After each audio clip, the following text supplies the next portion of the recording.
So guys, ito po yung Ducati RS na Multistrada. So ito naman po yung ADB 368 Zone Test. So lamang lang ng konti ang isang Multistrada 1100cc from this adventure bike. Okay, so walk through kayo. Size ng likod niya is 14. Size ng harap is 17.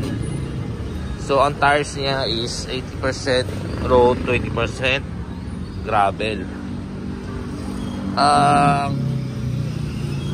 Visor niya adjustable. Ayan o, parang ADB. Ang gawa nito is China. Song test. So bakit ganito to? Ang dami naman stepboard. Ito po para sa passenger. Ito po para pagtatayo kayo sa upuan habang nag-ride, dito kayo tatapak. Meron din po itong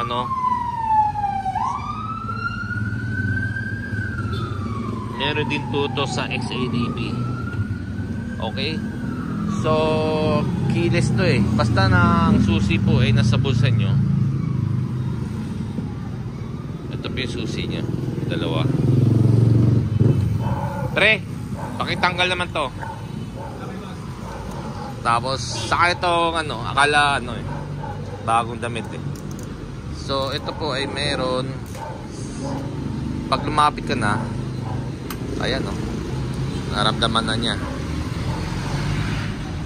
mag-on na siya.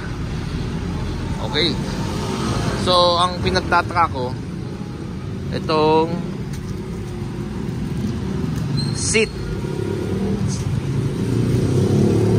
Saan ba yung seat dito? Ito sa baba, seat.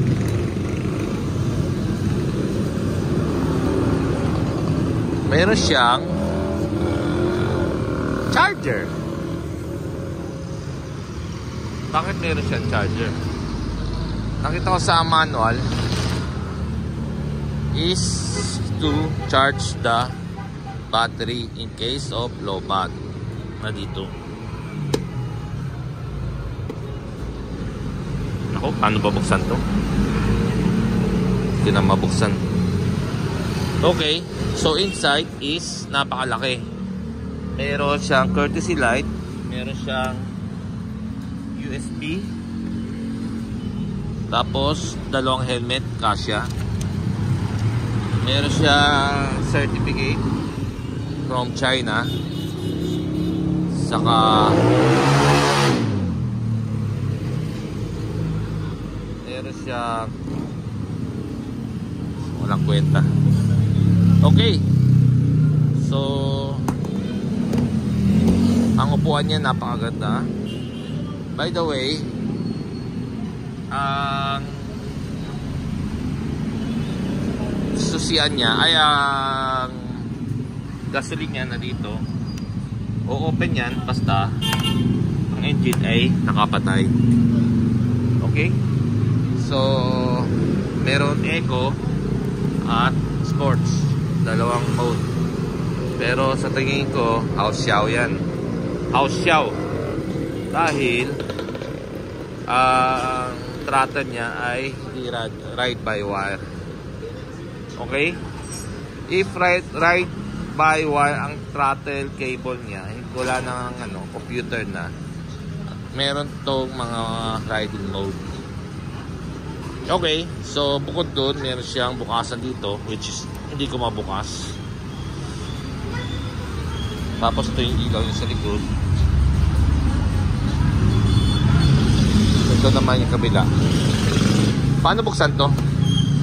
Hindi mo rin alam? Okay, so hindi ko rin alam.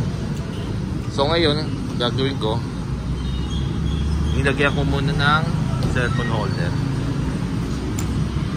Tapos i-ride natin. Bigyan ko kayo ng feedback. Okay, thank you.